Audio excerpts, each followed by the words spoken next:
I'm Shona Harrower and I founded the Friends of Campbell Park in 2021. But this isn't a talk about why or how we started up. This is a talk about the highlights of our second year in 2022, what's planned for 2023, and how Garden Club members can get involved for their own benefit as well as ours. Before that, I should explain my connection with Campbell Park. We moved to Campbell Park Crescent in 2013 and I worked from home running a small business with my husband Mike. When the work got stressful, as it often did, I would seek refuge in the nearest green space, which was at the end of my street. But I rarely ever saw anyone else. To me, it felt lonely and unloved, full of untapped potential. 2018 was a difficult year for the business, and by 2019 I was quite ill with eco-anxiety. Perhaps because of that, we decided to give a 4-figure donation from our business to the Edinburgh and Lothian Green Space Trust, with the express hope that they might plant a small community orchard in our local park.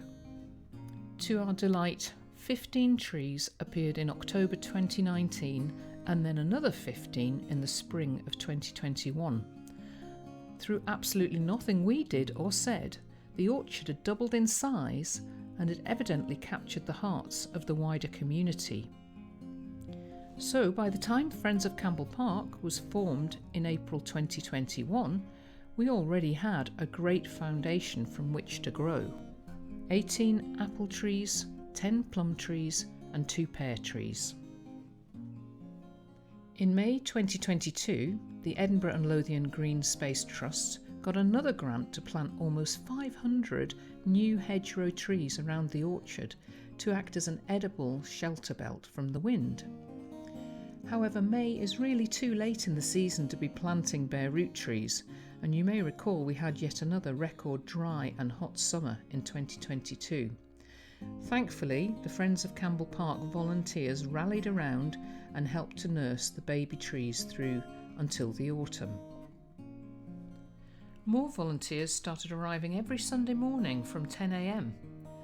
These were our very first Duke of Edinburgh Bronze Award volunteers, and we seemed to get a steady trickle of them coming to learn tree keeping skills.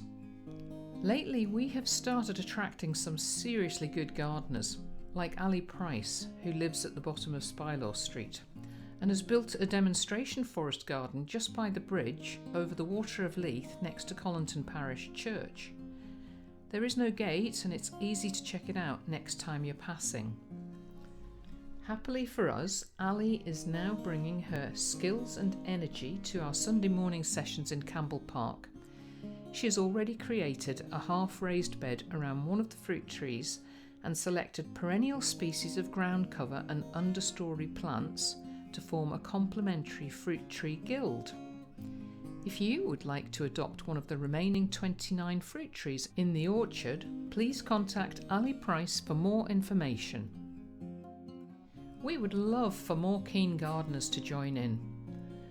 Ideally, we would like individuals or groups of friends to adopt whichever of the remaining 29 fruit trees calls to them for help. We'll prepare the wood chip paths and dig a trench around each fruit tree guild. We fill the trench with wood chips to act as a barrier to the grass. Then it's over to you to bring in your perennial ground cover and understory plants to support and complement the fruit tree, creating a low maintenance mini ecosystem resilient to the effects of climate change. Getting back to the highlights from 2022, we are now running regular Sunday morning volunteer sessions. The orchard is protected by an edible shelter belt double hedgerow. We have new permanent paths around 3 sides of the park, so the die-hard dog walkers can still get their boots and paws muddy if they want. We had the biggest big lunch in the whole of Scotland in 2022, perhaps even the biggest in the whole of the UK. And we planted 100 native trees to create a delightful new 125 metre long meandering woodland trail to the children's play area. It's been great having a steady stream of Duke of Edinburgh volunteers, and we do want to encourage more of that. We're grateful to the City of Edinburgh Council, who do so much for our city's green spaces. They invested a significant chunk of their 2022 capital budget to improve the paths in Campbell Park. This has greatly improved access, and already we're seeing many more people of all ages coming to enjoy this special green space. Campbell Park's got talent, including the scientific kind.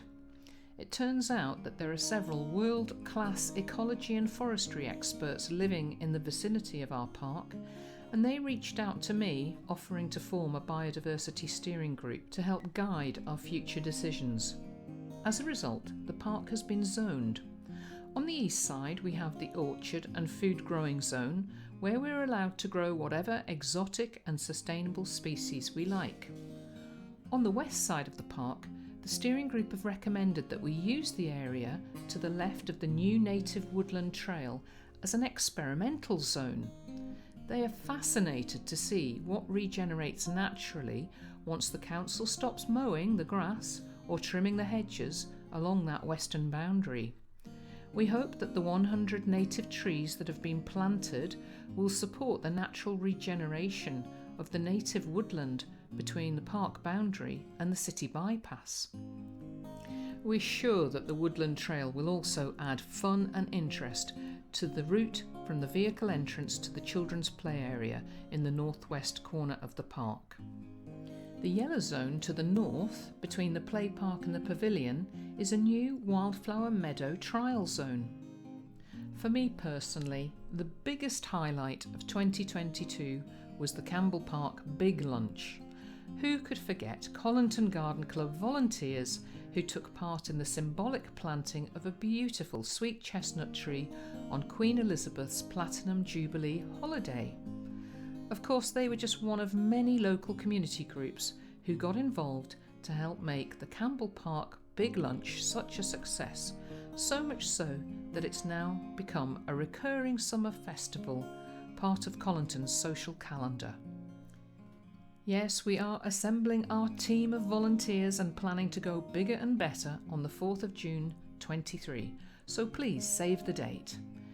We'd really like to have another gardening activity at the second Big Lunch, so if you have any suggestions of the sorts of things you might like to enjoy doing that day, please email us at friendsofcampbellpark@gmail.com.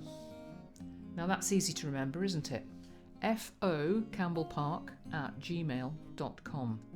On 25th of October, we had a Wildflower Meadow sowing event.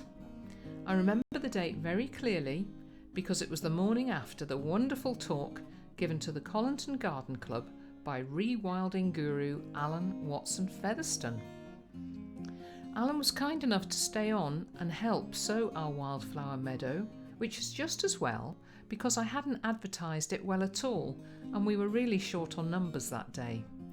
The area sown was between 400 to 500 metres square, but first we had to rake up as much as possible of the grass to give the wildflower seed a chance. We get a lot of support from our local co-op champion and CVE chair, Lorraine O'Shea. Here she is mixing over 50 buckets of sand with seed. If you could spare a morning to help at future sowing events such as this, do bear in mind that we always provide free coffee and cake. Sometimes the cake is even made professionally by Molly's Deli in Juniper Green. And Molly's are great supporters. They would be delighted to help set up a cafe in the pavilion. Our events coordinator Lynn Leslie is ready to take on the challenge if she can find a willing bunch of local ladies and gents willing to form a team of baristas ready to fire up the kettle and get the teas, coffees and cakes flowing. Just drop me a line or contact Lynn if you would like to know more. Campbell Park also has a tunnel under the city bypass just next to the vehicle entrance. We now have tulips from Amsterdam emerging as I speak, and we will be eagerly watching this space over the coming weeks. So why is gardening more important than ever? Because gardening itself is medicine. It's a little known fact that all people who live more than 100 years with a good quality of life grow a garden. I'd like to finish my talk with a very small slice of history from some 87 years ago when Campbell Park was gifted to the community. You can see a copy of the newspaper article which was printed in the Scotsman on the 19th of October 1936 on the notice board by the Children's Play Park. I just wanted to read you the last sentence quoted from the local official on the day of the park's official opening. He said, "Juvenile crime is largely a symptom, and we might do well to focus our attention less on the offence than on the offender in his environment. Our effort should be towards fostering and encouraging healthy sporting energies and to supply means for their development and thus substitute playing fields for prison." So that's still true today. What we're really trying to do for all the friends of Campbell Park is to stay out of prison. Please help the friends of Campbell Park stay out of prison and improve your own well-being at the same time. You can join our free WhatsApp group by simply giving us your mobile number and we'll add you, or if you prefer to like us from a distance, you can find us on Facebook. Just Google Friends of Campbell Park Edinburgh. Thanks for listening, and we hope to see you soon.